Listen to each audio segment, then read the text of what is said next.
Welcome to Beach Park District 3's Beyond the Bell podcast, where we connect with the amazing, incredible people in our district and hear their stories, which makes our culture unique. I'm Gabe Cappozzo, the Director of Human Resources, and today you'll notice that I'm in the car. So today's episode is going to be an HR in the car, CAR being an acronym for Culture, Appreciation, and Recognition. Our guest today that'll be cruising around our beautiful community of Beach Park has come to us in 2003, and since her time with us has been a whirlwind of success, and for the last few years grown in every position for which she's held. So rather than me tell you the story, I'm going to let her tell her own story. So without further ado, I would like to welcome Miss Alexa Young. Oh, Hi. Alexa Young, Hi. what do I owe the pleasure? You requested this. I did request this. The pleasure is all I did mine. request this. I'm at Chick-fil-A. Yeah. Oh, yeah. The pleasure is all mine. This is fantastic.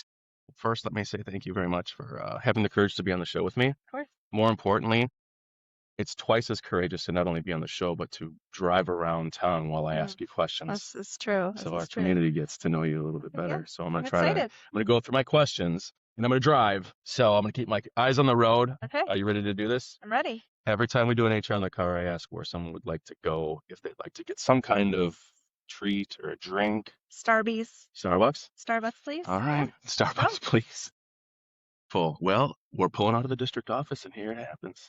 Just like this. So, how's your day been?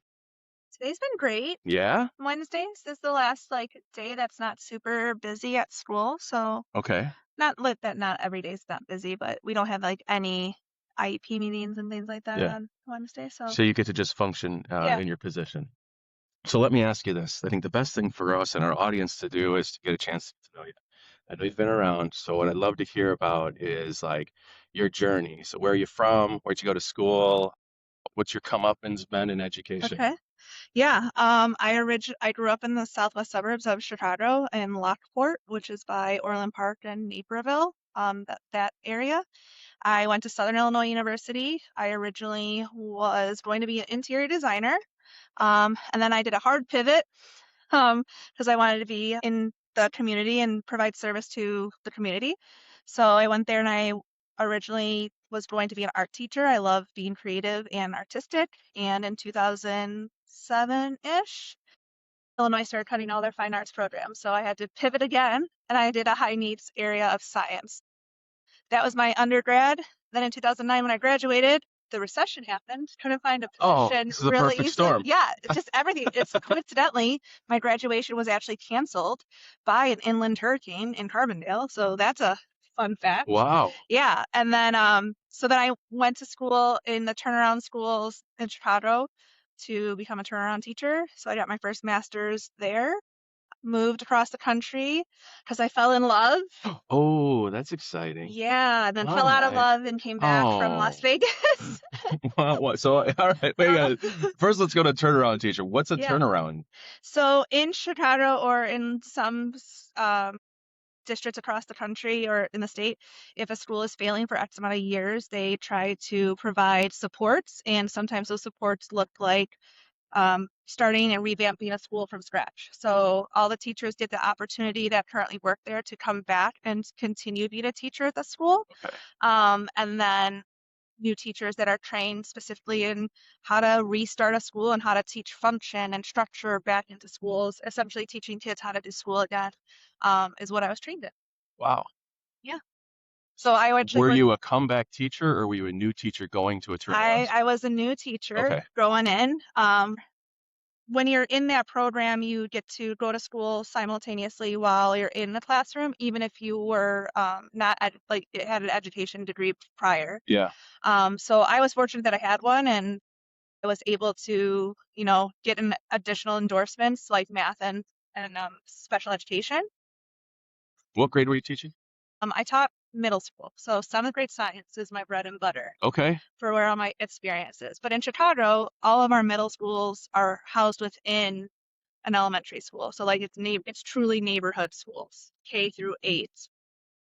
So that elementary piece is still in there when you're in the Chicago public schools. Okay. So yeah, I did that. Um, So you get to Vegas. What did you do in Vegas? I taught. I taught for about a year and a half, because teachers, we can work anywhere, Right. right? Yep. Which is a beautiful thing. It is. And then my first class there was I had a circle classroom, which was really wild. Didn't have air conditioning in Vegas in my first school. Yeah, and I had about 46 kids in my honors like middle school science class, and went to a new school, and COVID hit, and they pulled me out of the classroom to support all of our other teachers with how do we teach remotely. Yeah. So yeah, so I started coaching, and Okay. then fell a little bit out of love. Yeah. Came back to Illinois. I originally was just trying to get back to the Midwest, and my best friend from SIU lives in Grays Lake, so I kind of looked, from Milwaukee to Nashville for getting back in Central Time Zone, and she would, come up here. She's also from Chicago, but her husband is from Libertyville area, so I was familiar, but not super familiar. Never heard of Beach Park before. Then I bought a house in Winthrop Harbor. Never heard of that before either. You're one of the many guests, including myself, on the show that have never heard of Beach Park, but ended up working here. Yeah.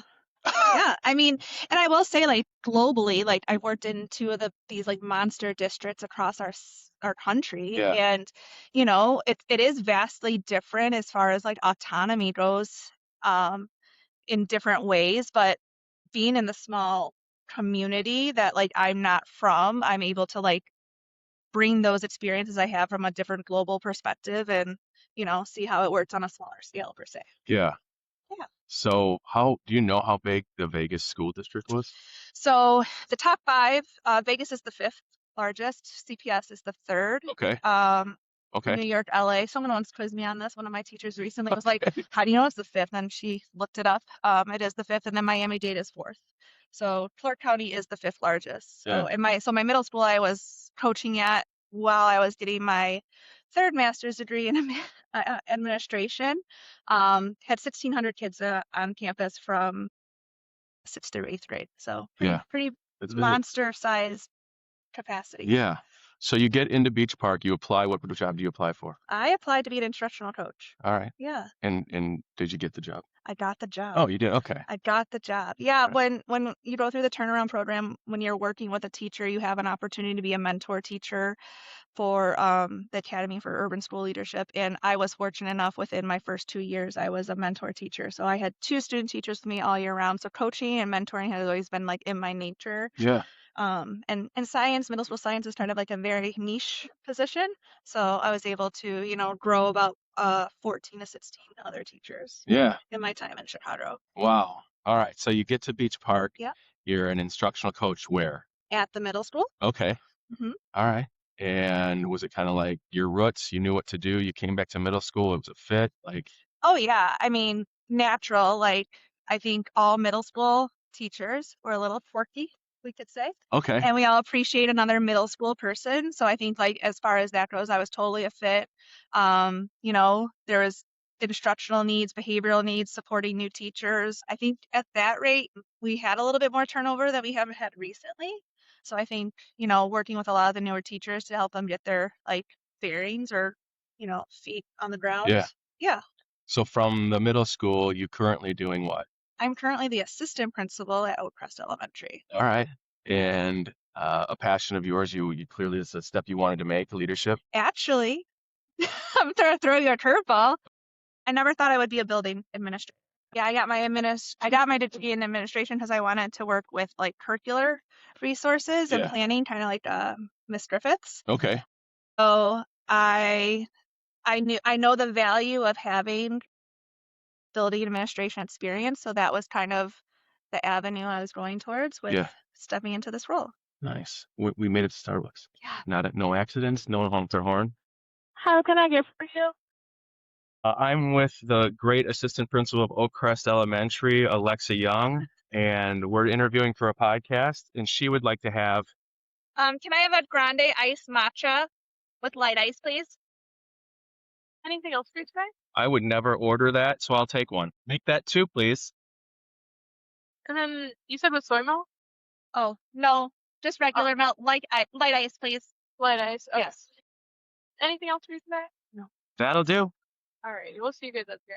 Thank you. Thanks. So, leadership. Yeah. Now, how's the assistant principalship going? Great. Yeah. I love it.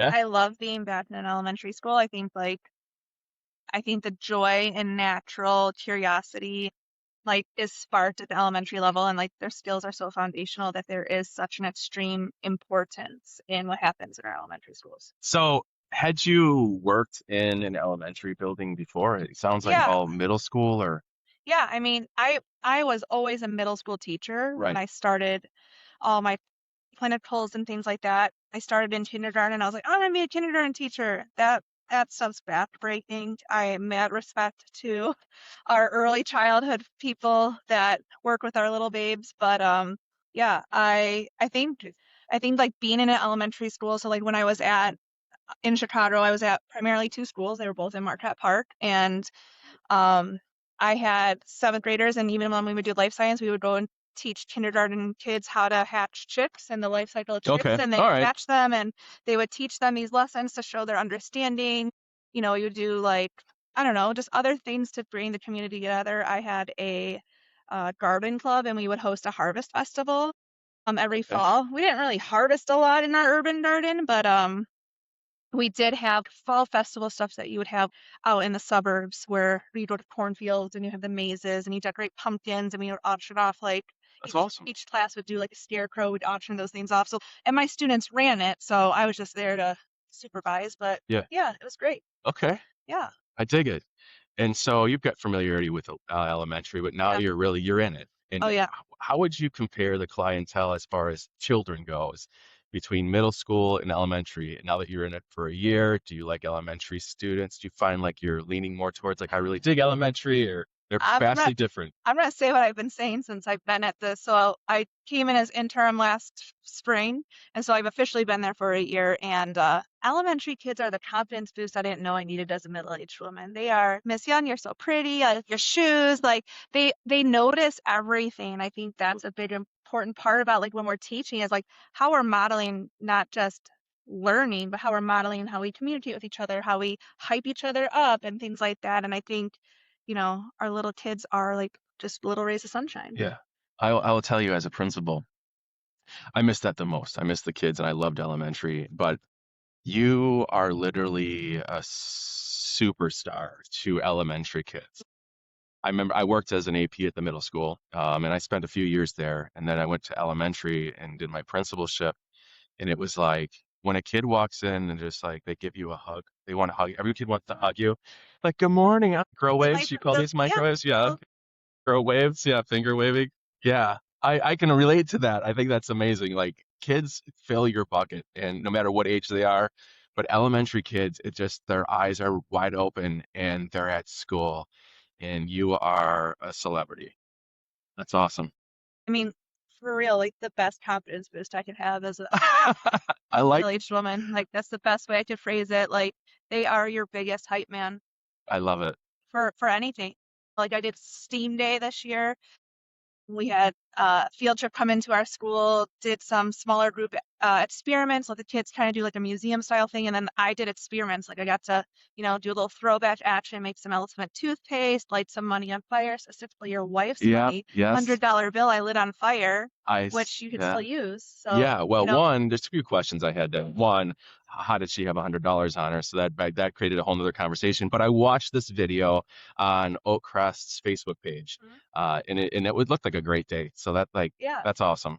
You got to bring science back on STEAM Day. Yeah, it was great. And and it's to no one's fault of their own, science, hands-on science is not part of a big push in our elementary grades. And and I know one of my frustrations as a teacher was why don't they understand some of this hands-on stuff? It's because they're getting their science through informational text, through literacy, which I 110% support. However, our kids, they're seeing some of their faces light up to some of the reactions that the science experiments did was just really joyful. Yeah.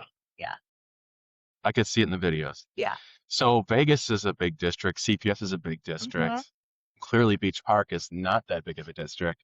Yeah. Are there tools that you brought from a big district coming into a little district as far as like survival skills? I would think they're not even necessary in a district this big, but I mean, I think like I try to listen to understand versus like listening to respond because I think when you come from big populations, not just with kids, like that's a big teacher population, that's a big, large collaborative population too. So listening to hear perspectives is really kind of listening to lead is how I would phrase it. Like, yeah, I want to know what your input is, and I want to know like what you value and see if we can come to a sense of like how we foster that in our school together. yeah, So I would say like definitely like relationships and listening. But then also like being in a space where you're comfortable and you trust each other enough to like challenge each other, right? Because we can't grow without challenging one another. And just that continuous learning, yeah. I think, is really important as well. All right.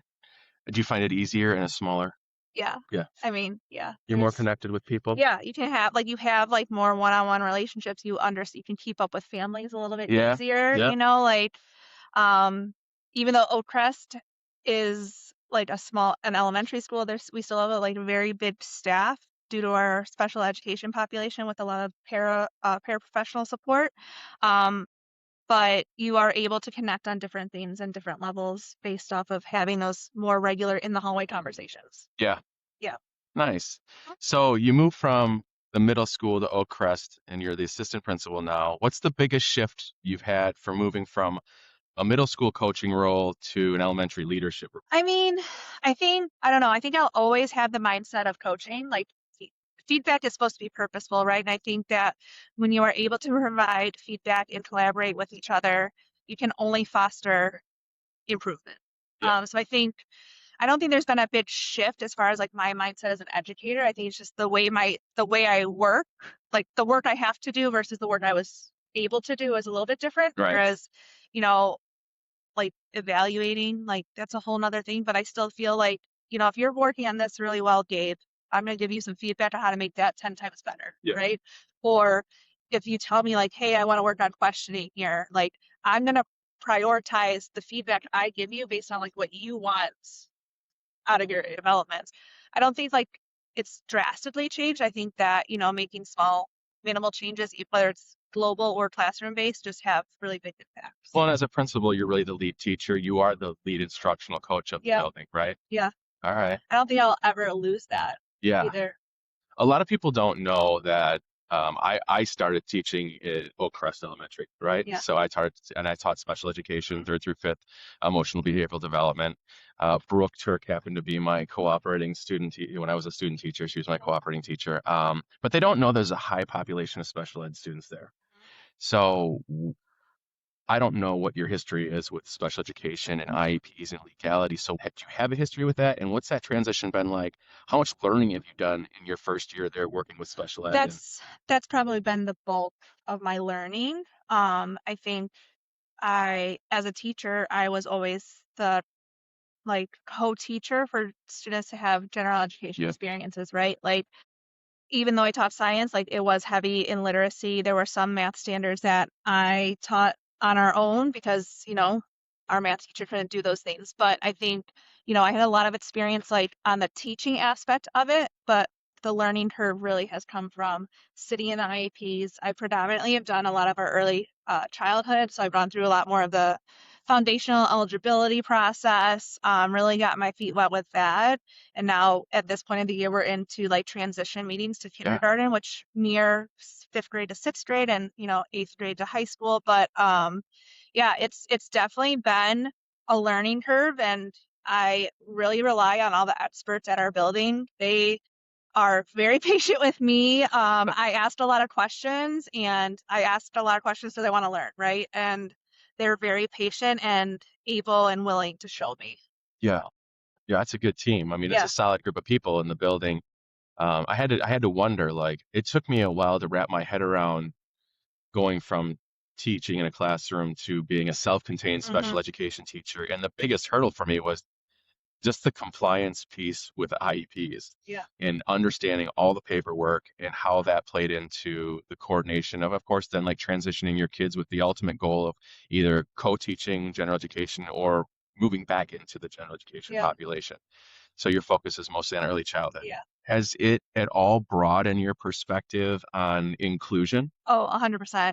And I would say something that's like one of the beautiful factors about Oak Crest and the staff is that, and our families, all of our students are very inclusive of everybody and their differences. They're celebrated, they're welcomed, um, and embraced. I think, you know, seeing some of the complexities that go into some of our students with special needs has been eye-opening. And at the end of the day, we're always going to try and give students what they need, Yeah. whether they have an IEP or not. Yeah. However, like the students that need more support also need a little bit more patience, Yeah. right? Also need a little bit more guidance, also need a little bit more collaboration from the adults. So I think it's just, being mindful of some of those things Yeah. and like truly collaborating with your experts, our SLPs, our OTs, shout out to them, and our PTs, who else am I missing? Our special ed resource teacher, Brooke Turk, Yeah. still. I think, those are the people that have been in the trenches the longest and like the ones that do have the wealth of information Yeah. to support our students. I'll tell you firsthand because I've experienced it, and you wouldn't think it until you start to see it. The elementary students at Oak Crest Elementary, as they transition into the middle school, they're transitioning to the middle school with 3 other elementary buildings. And the students from Oak Crest are so well adjusted to understand and work with students with disabilities. They're because they're around it, and Yeah. Oak Crest Elementary does such a good job of integrating and including all students in the Yes. building that there's not nearly that exposure in the elementary buildings. And of course, it's a resource issue, like as Right. far as like a financial resource, a staffing issue, like it just works Yeah. to have the bulk of our population that needs additional services to be in one building. So it's an inadvertent, consequence, but also a benefit. I see those kids in the middle school and they just get it. They see their friends from self-contained classrooms or severe or profound physical disabilities, whether it's mental or behavioral, autism.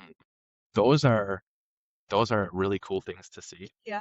And you don't get to see it when you're in the elementary building, but when you get a chance to transition from there to watch those kids navigate the building, they're so empathetic and they just really embrace the students. And then they talk to the new students about, hey, this is my friend. Yeah. You're seeing this or they're conveying this, or you might find that they go to different classes than us. Here's what's going on. And they've done a great job of bridging friendships. It's really Yeah. awesome, dude. Yeah, they're very inclusive. A general education student's always willing to help a student, maybe that's in a self-contained classroom that's lower, like a Yeah. different grade level. Yeah. Like we do the buddies, but Yeah. like it is a beautiful thing to see. And it's actually quite miraculous, honestly. Yeah. There's been some conversations with people that I've had the opportunity to spend time with on the podcast that have been like, when our kids are challenged, with regardless of what the challenge is, they show up. And if we put it in front of them, I mean, they make it happen, Yeah. right? I mean, all kids are resilient, but there's just something special Yeah. at Oak Crest. Yeah. Yeah. So there's a super exciting thing that's happening for you next year. Yeah. Do you want to share with the audience?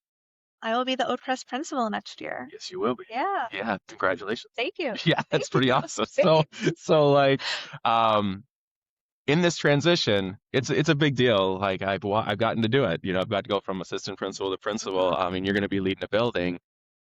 Okay. As an assistant principal, when did you feel like when did you feel like you were ready to make a transition to principalship, and what made you feel that way?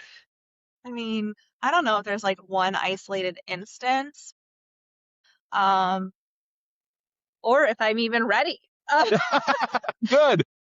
Good. That's the right attitude. But I think that what like truly, like being involved in all the different nuances that go into like a building, right? Whether it's space or redefining a space, making sure that our band teacher, Miss Carmen, has a space at our school, to ensuring that I'm available to help you. I don't know. I think just the exposure and the experience.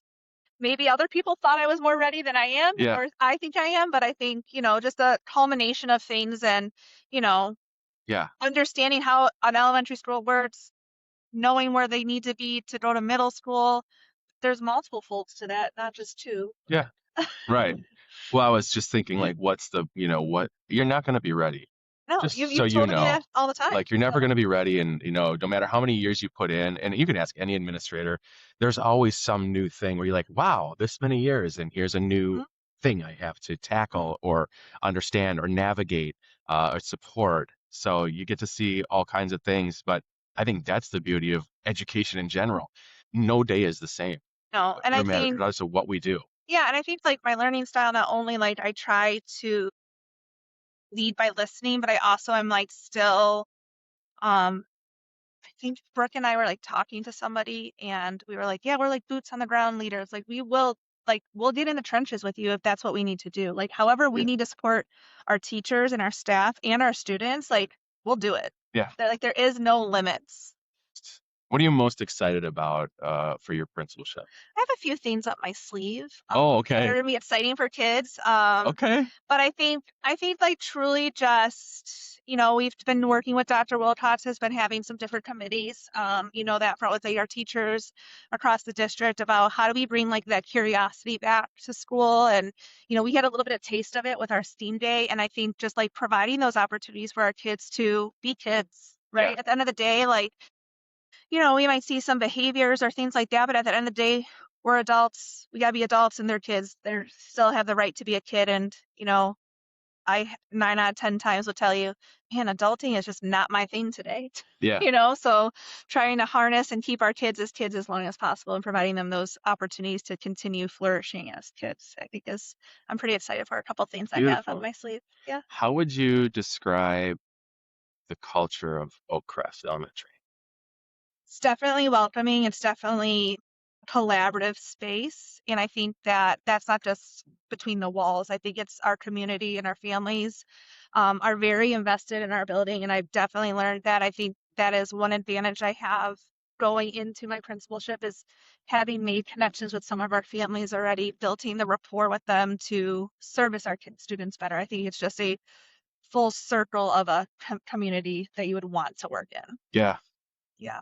Yeah. The place to be. OC is the place to OC be. is the place to be. Mhm. All right. All right. So, from an HR perspective, we care deeply about our teachers. As you know, Yeah, everything I do in my entire career in education after I got out of teaching was to be the leader I always wanted to have as a teacher, right? 100%. So, put that in the back of your brain. Okay. How do you plan to use your background as an instructional coach to continue to support the teachers there, both from an educational, academic level, but also a social, emotional level? I think it's finding balance. And when I was first year teacher, we didn't know any better. It was glorified to stay after hours and put in all the extra work, and I just don't think that's realistic anymore. And even though you could probably consider if some of my old colleagues are gonna watch this, they're gonna go, yeah, Alexa's room was the Pinterest room, right? But that was because like I was obsessive about it, right? And it's not healthy. So I think like not just encouraging our staff to have a healthy boundary, but like, I don't know, I try not to send an email after 4 o'clock. If it's at 3:55, that email can wait till 8 a.m., right? Schedule send that. Like, we don't need to, be so consumed with our day to day. I think that, providing teachers a space where they feel comfortable to come and ask the questions, come and inquire and have that open door policy, I really hope to be and, that's what I'm trying for. Yeah. Well, I mean, you get this unique opportunity to build whatever it is you feel is right. And I think the only piece of advice I would say for you and your team as you grow is just be transparent, be inclusive, and make sure everybody has, if there's skin in the game and there's an impact on the person, let them be a part of those decisions. Like, and it's been really fruitful for me to just always include as many people as possible. I mean, too many is too many. Right. But the right people for the right objective, man, it's like it really goes a long way. Yeah. In a space that you aren't the expert. So I think bringing all those people in is extremely important. What would you consider to be a thriving culture in Oak Crest? Like, how would you know that Hmm. it's thriving and things are good? I think it's thriving when everybody's comfortable to go to anybody. And what I mean by that is like sometimes we hear like, oh, like, don't ask me, I'll have like go ask so and so. And I think like the phrase that I will try to use more frequently is like, let me find out for you because I should know that too, right? Like, let me do the dirty work and figure out who I gotta talk to, get us all on the same page. And I think like once you're most comfortable to go to anybody for anything you need, like that's how you know that your culture is truly thriving. Yeah. Where it's like it doesn't matter what their title is, what their role is. At the end of the day, we're all on the same page for kids, and whoever knows knows. Yeah. I mean, that comes with just building a safe culture, Mhm. right? So you got to build safety.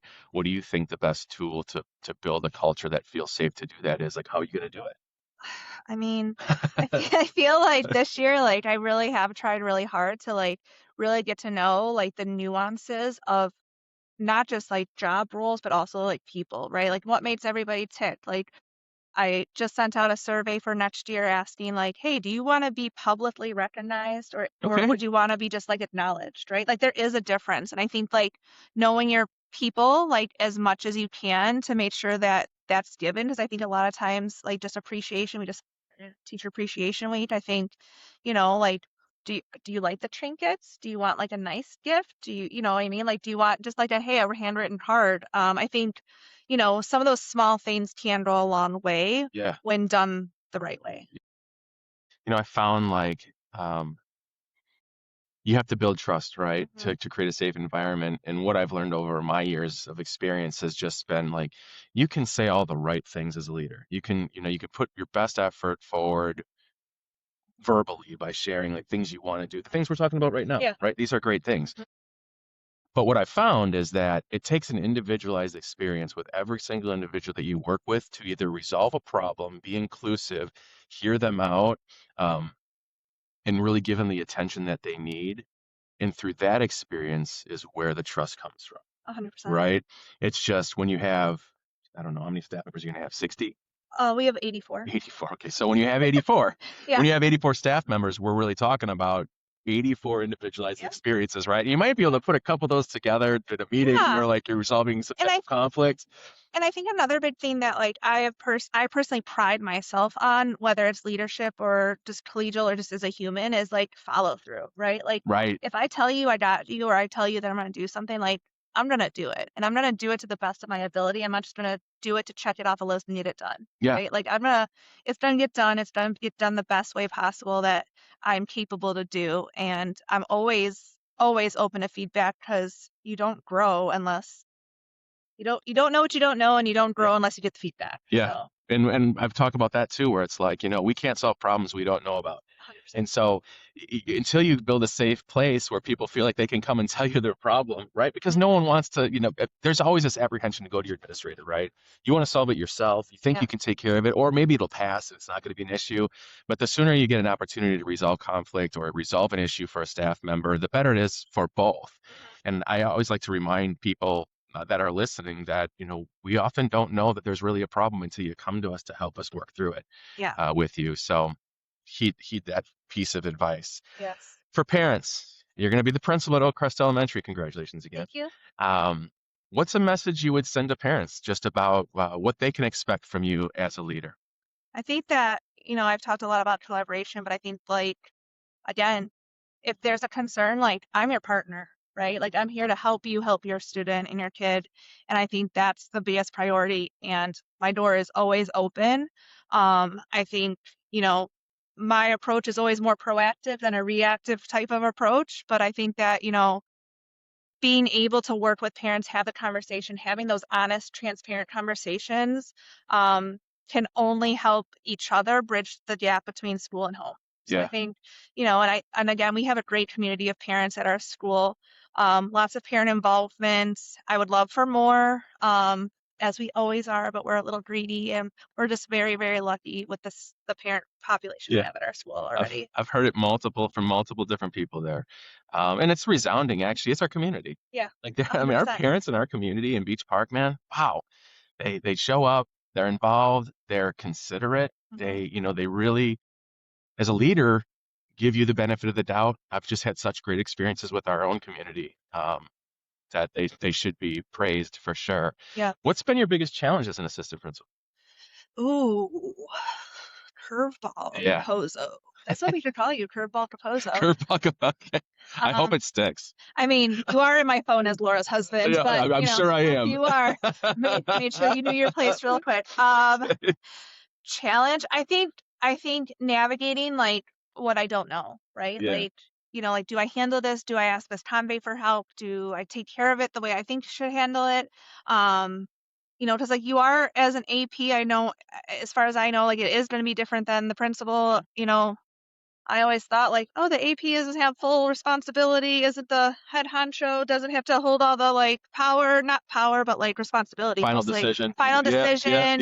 yeah. If something happens, it's on you. Like there is a lot of responsibility that comes with it. So I think it's just like navigating like, okay, do I handle this? Do I get support with this or what? Like, is it supportive if I have to ask for support? Or is it more supportive if I handle it the best I can? Yeah. If that makes sense. Yeah. I don't know if that does. Well, I think that's how you learn your lesson too. Oh yeah. Yeah. I Yeah. mean, all those decisions couldn't have been the right one. No, and I was always very transparent with Miss Convey and saying that, there's no better learning than failure, and I am the exhibit A of that. Like, let me fall flat on my face because it will not happen again. So you've So, had some failures? I mean, I've had a few. Like, I've had a few road bumps. Yeah, Especially good. like when it comes to, the legality, like you talked about, like Yeah. IEPs. Yep. Just a few minor ones, but I learned, and it never happened again. Yeah, I mean, that's growth. Exactly. I mean, you talked about it, like that's growth.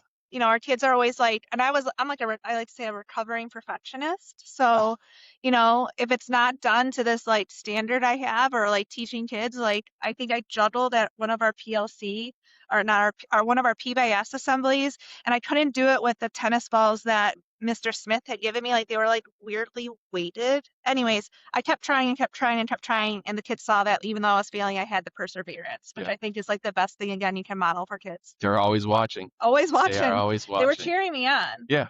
So, Yeah. yeah. Well, good. That's a great way to model perseverance. Yeah. So in leadership, you talk a lot about like data-driven decisions. And as a principal, you're going to be looking at a lot of data.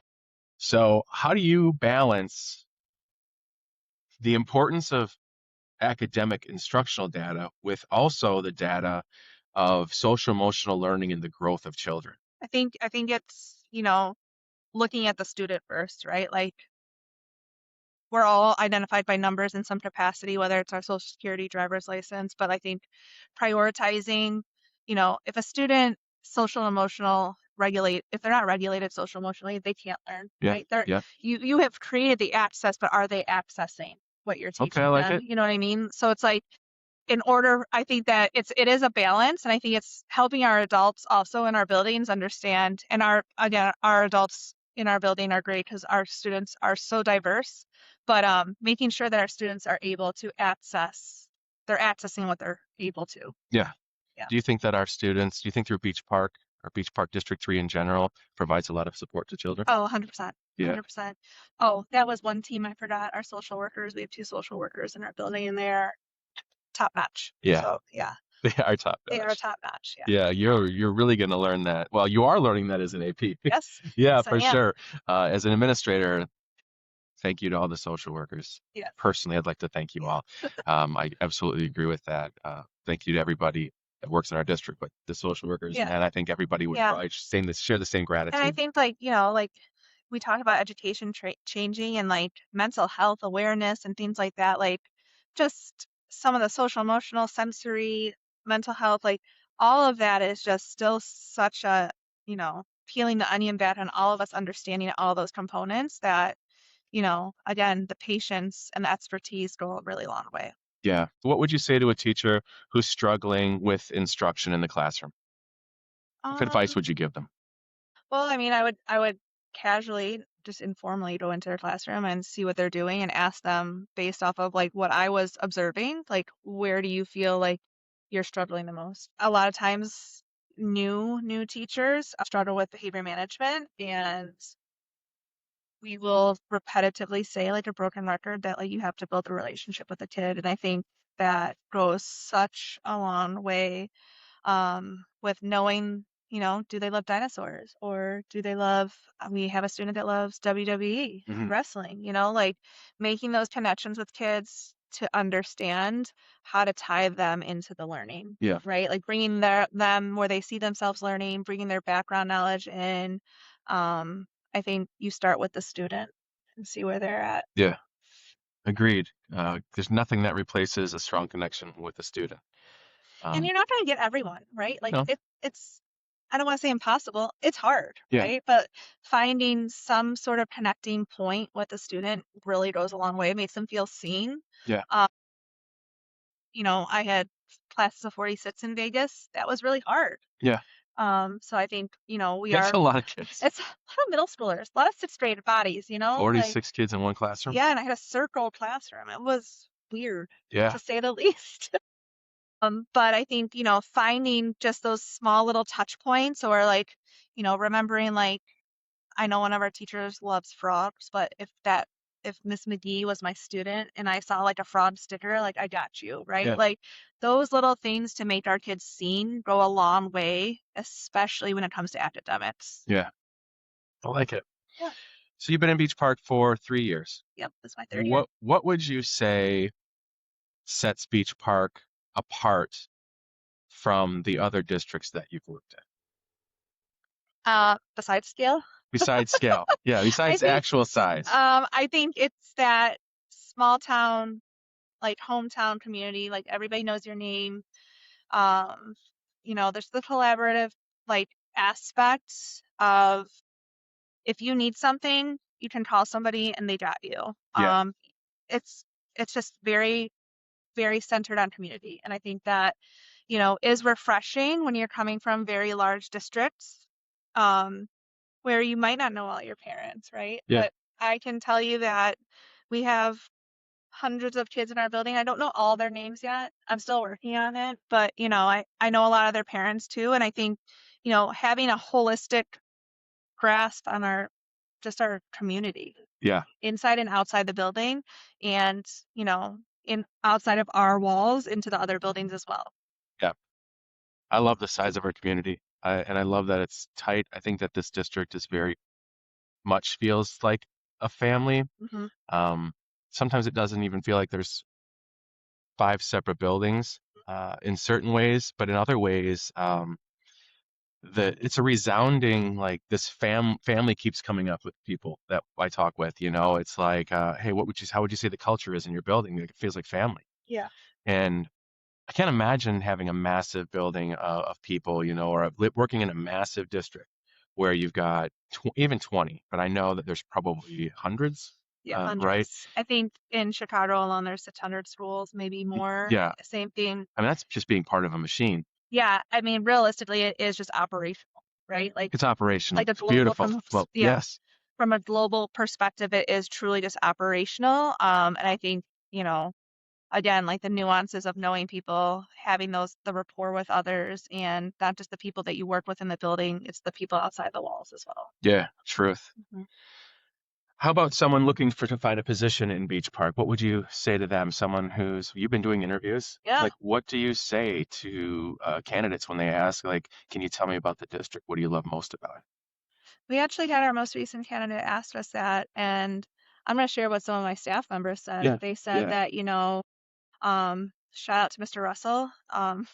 He said that, when he needs support, someone's always running, right? Like he feels like someone's got his back. I think Miss Olenex mentioned that she likes that she's able to go to a colleague without judgment, yeah. right? Like That it. you're able to ask, again, any of the experts that are in the building for whatever related service for the support without being like, well, why can't you just do that on your own? So I think it's just when you're looking for a place where you want to blossom and grow, um, without judgment, it's definitely in Beach Park. Yeah. Last question related to the district. Okay. You've been an instructional coach, you're an AP, you've been around the block with other districts. How would you rate our resources? Mm. Long ago, not that long ago, actually, Mhm. we didn't even have the resources not even, I mean, we had books, old, outdated books. There was no scope and sequence. There was no Yep. framework. We weren't doing PLCs. It was just kind of the Wild West. We've come a long way, but through your lens, what do you think with the experience about the resources we provide our teachers? It's funny that you say Wild West because Vegas was literally the Wild Wild West when it came to education. But I would say that I think I think 3 years ago we didn't have we had just a set math curricular programming, right? Like we had the frameworks. I think when it comes to the rigor, I think some of the resources that we're providing now across all content areas is very, very rich for our students. I think we are a rich resource district. Anytime we request something or need something with rationale, it's 9 out of 10 times like, yeah, if this is going to work for kids, it's going to work for kids. Let's try it. Yeah. At least we're going to try it. Yeah. And if it works, it works. And let's just continue doing it. So I think we are like a resource rich, and not just in like materials, but in people, right? Yeah. Like, again, people have such a wealth of knowledge and experience that you have to tap into them. So I think we're a resource rich, me Okay. enunciating there, uh, district. All right. So some fun questions. One, I don't have them with me, so I'm gonna get off the cuff with these. All right, let's go. All right. If you had a walk-up song every time you walked into a room as an administrator, what would it be? I believe Turk has given me the hustle song. I'm not a really big song person, Yeah. so even if you ask me about the concerts, I'm not gonna. I would love to ask you about the Okay, concerts. we'll Let's do answer that. But I don't really know. I don't really know a lot of songs. Okay. All right. Maybe like the Kendrick Lamar one that he did at the Super Bowl. Oh, okay. Not like no one like us, or Yeah. I think I have my own little flair to How about it. your genre of music? What do you like the most? What's your best favorite Man, genre? see, I don't even know. Like okay, so if you opened up my Spotify, it's literally songs from like 2000s when I got my license. Okay. So like 2000s pop, or like, rock, but it's like soft rock. So I don't even know if I have, but then I could also go to rap. I don't know. Like there's no specific genre. Okay, so you like all Yeah, genres of yeah, music. Okay, yeah. is there a specific genre you don't like? Oh, like heavy metal. Heavy metal? Yeah. Okay. I All don't do right. well with loud noises. That's my own sensory issue. Oh, all right. Yeah, I Uh, don't, and so for the concert, for the record, I don't like loud noises. I do startle very easily. Some people in our building has realized that Okay. and take advantage of it. But Yeah. Favorite concert? I don't know if I have a favorite, but my first concert was NSYNC. Okay. My uncle worked at Soldier Field Okay. and got me, to go to the NSYNC concert when I was like 13. Most recently when I was in Vegas, I saw Celine Dion and Pink. Okay. So like two, like Separately or together? separately. Okay, just want to make sure. Separately, like, Pink is amazing with Yeah. the aerobatics I was gonna and ask. stuff, and like Celine Dion, man, just like legends. Okay. Legend. So yeah. All right. I dig it. Yeah. I've also been to like Country Thunder, so Okay, so you've been to Wisconsin? Like, is yeah, Wisconsin Country Thunder? yeah, like Okay. when it first opened, when I was in like 6th grade or 7th grade, All I right. went. Yes, before it's turned into what it is now. Okay. Yeah. I dig it. Yeah. How about binging? Do you binge watch TV? And if you do, like, is there something specific that you'd be ashamed to admit to? It's kind of a shaming, but Good. I talked to some people in my building about it. Love is Blind. Oh, well, that's, yeah. Of course, I've been wrapped into that. Yeah, that's just like, I like to binge. I don't like to watch TV that I have to wait for the next episode. So I have a Agreed. lot of patience at work, but at home, I just want to like run through all the episodes. Okay. So 9 out of 10 times I will I'll wait to watch the whole season all at once. I'm with you. That's probably the majority of our audience. Yeah. All right. So Love is Blind is the most recent one? Yeah, Love is Blind. Yeah, Yep. that's a tricky one. Mhm. Let's see. What's your favorite color? Green. Green. All right. Very So living in good. Vegas in the desert was very hard. I bet it was. It was very lacking on the green vibes. All right. I bet it was. Okay. Is there a specific hobby that you have that somebody wouldn't know and they'd be shocked by? I mean, once you get to know me, you know that I'm like a crazy plant lady. I love gardening. Really? Yeah. I Okay. have like close to 100 plants in my house. Wow. I use them as like decorations. I propagate them. Okay. Yeah, I love gardening. That's awesome. Yeah. Well, good for you. Thanks. Anything for the good of the order, anything you think I haven't asked or you'd like to share? You want to give anybody a shout out? Anybody at work or anybody at work with that's really led you and just has had an impact here in Beach Park that you'd like to? I mean, I know there's a lot of people, but I just remember like, when with the falling out of love and coming back to Midwest, like was primarily to be close to my family, but when I interviewed with like Tracy and Ro and Marjorie, like they just felt like the right spot. Yeah. So I think, yeah, like that's truly how I ended up here. Yeah. So the experience at the interview was good. Yeah. I would also like to shout out my dogs, but they're Give it not. to us. Yeah, Ramsey and Chipper, Okay. man, two golden doodles. They're great. Okay. Keep me up at night, but also keep me on my toes. Okay. Yeah, All right. Well, that's fantastic. Listen, you've come a long way in Beach Park in a short amount of time. I have. All right. I'm very proud of you. Thank you. Yeah. Thank you. And I just want to say thanks for spending some time with me. I mean, there's a lot going on in the district right now, and you're going from AP to principal. And I think this was a really good opportunity for the Oak Crest staff and for just our community, your parents, kids get to watch stuff like this. Yeah. It's always very cool. Oh yeah, shout out to our OCBs and our kid, Okay. our student. Yeah. My little one. Right? Yeah. They're the best. Next year's going to be a good year. Give her some grace. It's her Yep. first year. Miss Brooke Turk will also be the assistant principal there taking your position, Yeah. right? All right. So I know you guys are like really laying the foundation for next year, and that's really Yeah. exciting. Yeah, we're very excited. For anybody that's listening to the show, thank you so much for paying attention to this show. We're coming to the end of the school year, and the bad news will be that we'll probably shut it down for the summer, but I'll still put out lots of hooks. But you can find the show on Spotify, YouTube, Amazon, Apple, and iHeartRadio. You can also find us on all of the Snapchat, Instagram, Twitter, Facebook, LinkedIn, and TikTok. So please like and subscribe to those channels. And to all the people that work in this district tirelessly every single day, we're getting very close to the end of the year, and you always deserve the most amount of appreciation. Thank you so much for everything that you do for our community, for our kids, for the staff, the people across the hall. Remember that you are someone else's person, and when you see people struggling, please work to lift them up, get them where they need to be, because it matters the most. And I will continue to do that at whatever chance that I have, and I'm always here for you as well. Thank you for listening to the show today. Thank you for always tuning in. Thank you for your support. Please leave comments if you want to see something different, and anything else for the good of the order. Have a great summer. Be safe. Can't wait to see you in the fall. Yeah. Then we'll wave goodbye. All right. Bye, guys. Thank you so much.